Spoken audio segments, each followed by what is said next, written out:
Okay, Joey, our final story. What do you make of this senator? I mean, certainly everyone's entitled to their own opinion in terms of him having a friend who would suggest that they don't agree with the decision. I find that hard to believe. If I had to vote along in that poll, I think it would be far-fetched for him to have, such a friend.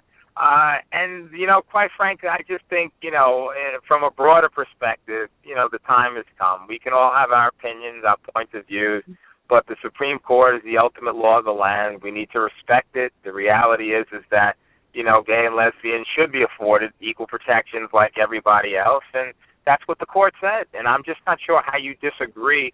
I understand that people have their views on gay, lesbian rights, but in terms of the logic of the decision, briefly, Jordan, the court said two things. That one, it's a fundamental right. That is, marriage is a fundamental right recognized by the 14th Amendment Due Process Clause.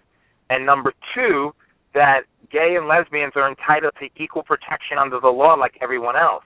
So I'm not entirely sure why that logic is bad or wrong, or that you would be disagreeing with it. So the senator's comments don't make any sense, meaning you can have your views, you can disagree with me in terms of whether I believe gay and lesbian should have rights like everyone else. That's fine. Feel free to disagree. But in terms of the logic and reasoning that the court used, they logically concluded that marriage is a fundamental right, which gay and lesbian should have, which is recognized by the 14th Amendment Due Process Clause, and that gay and lesbian should have equal protections like everyone else.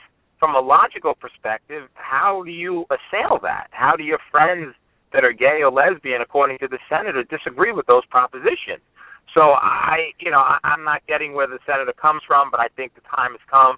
The 14th Amendment has been used for a wide range of things throughout history. We can look at segregation and the fact of Brown versus Board of Education in 1954, and how, based upon the Supreme Court's ruling in that case, separate but equal, which was the law of the land, was overturned.